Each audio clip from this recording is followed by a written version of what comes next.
இன்னைக்கு காரைக்குடியில் ஒரு டெண்டல் ஒரு பையன் இருக்கான். டெண்டல் அவன் ஒரு லைட்டா மெண்டல், அவன் ஒரு டெண்டல்.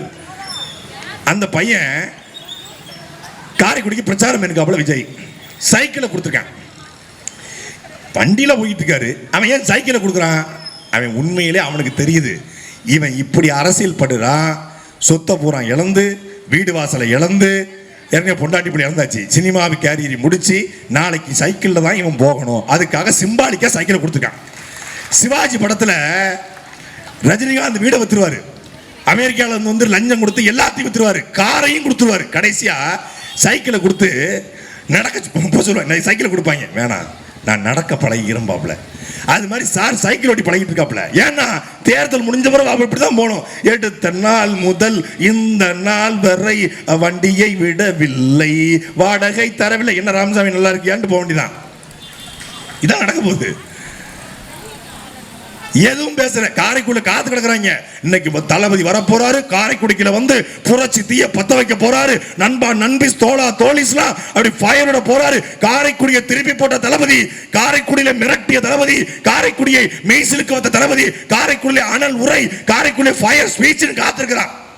அங்க போனா அப்படியே வண்டியை திருப்பி ஓடிட்டன்ல ஓடிட்டன் பாரு வடிவேலு, அது மாதிரி ஓடிட்டாப்புல. ஏன் பேசல? 10 நிமிஷம் லேட் ஆயிட்டு. மணி என்ன? மணி 3, 2:59 வந்திருந்தா யாழ் கொஞ்சம் சதைச்சிருப்பாங்க. ஒரு நிமிஷம் லேட்டால நீ உசுரோட போற பாரு வடிவேலு. அது மாதிரி இதே குருட்டு தைரியத்துறை என் ஏரியாவுக்கு வந்துடும். அங்க நான் உக்கரமா இருப்பேன், அங்க நான் டைம் கீப் அப் பண்ண மாட்டேன். வாடா வாடா ஏரியாவுக்கு வாடா, பனையூருக்கு வாடா, பனையூருக்கு வாடா. பத்திரிகையாளர் திருச்சியில காத்திருக்காங்க. சார் ஜனநாயகன் படத்தை யாரோ ரிலீஸ் பண்ணிட்டாங்களாம், அதை பற்றி என்ன நினைக்கிறீங்க? ரிலீஸ் பண்ணது நான் தானே, என்கிட்ட கேட்குறாங்களே.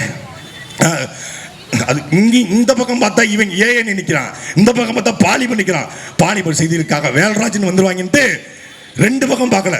எப்படி ஆத்தா மாரியாத்தா காளியாத்தா உசிரே உசிரே தப்பிச்சு எப்படியாவது பனையூருக்கு ஓடி விடு, ஐயோ வருதே மூதேவி வருதே அப்படின்னு ஓடுறாப்புல வடிவேலு மாதிரி. என்ன 2:10 ஏயா வந்தேன்னா 2 மணிக்கு வந்தா பேச சொல்லி கொள்ளுவான். அதுதான் 2:10 வந்தேன். என்னத்தை நீ பேசிடுவேன்? அதே பேச்சு தான். அந்த மக்கள் விரோத ஸ்டாலினா, மக்கள் விரும்புகிற இந்த விஜயா, அந்த 2 பேர் தான் போட்டி, 4 முனை போட்டி, 40 முனை போட்டி, என்ன உருட்டுனாலும் 2 பேர் தான் போட்டி. ஒண்ணு இன்னொன்னு அவ்வளவுதான் மனப்படம் பண்ணி வச்சிருக்காப்புல. உங்களுக்காக உங்க அண்ணன், உங்க விஜய், உங்க தோழ வந்திருக்கிறேன். உங்களை ஏமாத்த மாட்டேன், பொய் சொல்ல மாட்டேன், எல்லாத்தையும் விட்டுட்டு எல்லா வலியும் வேதனையும் தாங்கிட்டு வந்திருக்கிறேன். அதனால எனக்கு ஓட்டு போடுங்க. அப்படியே மாடுலேஷனை மாத்திராப்புலங்க. இந்த நடிப்பை நீ படத்துல கொடுத்திருந்தா தேசிய விருது வீடு தேடி வந்திருக்கும். நேற்றுக்கு ஜனநாயகன் படம் ரிலீஸ் ஆயிடுச்சான். 4-5 சீன் எடுத்து பசங்க போட்டிருந்தாங்க இணையதளங்களை. நான் வீடியோ பைரசிய, திருட்டு விசிடிய நான் ஆதரிக்கலை. ஏன்னா அது ஒரு பெரிய கூட்டு முயற்சி. சினிமா என்பது கூட்டு உழைப்பு, பல ஆயிரக்கணக்கான கலைஞருடைய உழைப்பு. அதை நான் கொச்சைப்படுத்தலை. எந்த படமும் எந்த சீனும் இணையத்தில் வரக்கூடாது என்பதில் நாங்கள் தெளிவா இருக்கோம். ஆனால் அந்த படத்துல காட்சி வெளிவந்திருக்கிறது. மதசார்பற்ற சமூக நீதி பேசுகிற, ரம்சானுக்கு போய் குல்லா போடுகிற, இஸ்லாமியர்களை தன் நண்பன் என்று சொல்லுகிற, பாசிச பாஜக கொள்கை எதிரி பாஜக என்று சொல்லுகிற மரியாதைக்குரிய விஜய் படத்துல காட்சி வச்சிருக்காரு. ஒரு கோவில் திருவிழாவில் ஒரு இஸ்லாமிய சகோதரன் போய் குண்டு வைக்க பார்க்கிறான். அப்போ கேட்கிறான், என்ன பாய் குண்டு வச்ச 5000 பேர் சாவாங்களா? சாகட்டும் என்று காட்சி. ஒரு இஸ்லாமியன் படத்துல குண்டு வச்சு இந்துக்களுக்கு கலவரத்தை ஏற்படுத்து போல காட்சி வைக்கிறனா, நீ எவ்வளவு பெரிய அயோக்கிய நாயுடா, நீ எவ்வளவு பெரிய அயோக்கிய போய. திருப்பரங்குன்றம் பிரச்சனையில ஏன் இவன் வாய் துறக்கல? திருப்பரங்குன்றம் பிரச்சனை 10 எரியுது. இந்துக்களுக்கும் இஸ்லாமியருக்கும் ஒரு கலவரம் வருகிற சூழல் ஏற்படுது. திமுக பேசல, அதிமுக பேசல, பிஜேபி தூண்டுது கலவரத்தை. அப்பொழுது ஒரு தலைவன் சொன்னான், அது முருகன் திருப்பரங்குன்ற மலை என்னுடைய சொந்தங்கள் கொண்டாடட்டும், அது சிக்கந்த தர்கா என்னுடைய இஸ்லாமிய சொந்தங்கள் கொண்டாடட்டும். உனக்கு என்ன பிரச்சனை? இஸ்லாமியனுக்கு அது சிக்கந்த தர்கா, இந்துக்களுக்கு அது திருப்பரங்குன்ற மலை. முருகனையும் வழிபடட்டும், சிக்கந்தரையும் வழிபட்டும், உனக்கு என்னடா பிரச்சனை கேட்ட ஒரே தலைவன் எங்க அண்ணன் செந்தமிழன் சீமான் மட்டும்தான். விஜய் வாயை மூடிட்டாப்ல, ஒரு வார்த்தை பேசல. ஏன் பேசல? படத்துல காட்சி, திருவிழா நடக்குது, பணத்தை வாங்கிக்கிட்டு நான் கேட்கிறேன், வினோத்திட்ட கேட்கிறேன், இயக்குனர் வினோத்துக்கிட்ட, இந்த படம் மட்டும் தியேட்டர் கொட்ட ஓத்த அந்த படத்தை செதுக்கிறா. படம் முழுக்க என்ன தெரியுமில்ல, படம் முழுக்க அண்ணன் சீமானத்தை வில்லன் ஆக்கி வச்சிருக்கான். வில்லனே சீமான் தாங்க படத்துல. நாம் தமிழர் ஐடியாலஜி தான்.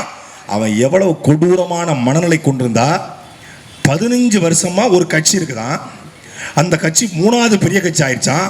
ஆனா மக்கள்கிட்ட வெறுப்பு அரசியலை விதைத்து ஒரு இன்சிடென்ட் வச்சு பழி வாங்குவதற்காக அரசியல் செய்துன்னு சொல்லி காட்சி இன்சிடென்ட் வச்சு பழி வாங்குவதற்காக கட்சி வச்சுக்கிறேன். வில்லனே படத்துல அண்ணன் சீமான் போல ஒரு கேரக்டரை வச்சு எவ்வளவு பெரிய வன்மவாதி பாருங்க.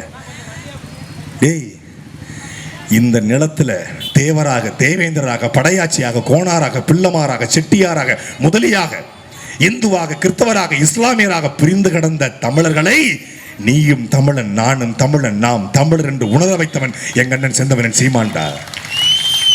கட்சி நடத்துறாங்க, கட்சியில் இருக்கிற அத்தனை பேரும் பொண்டாட்டியும் விவாகரத்து.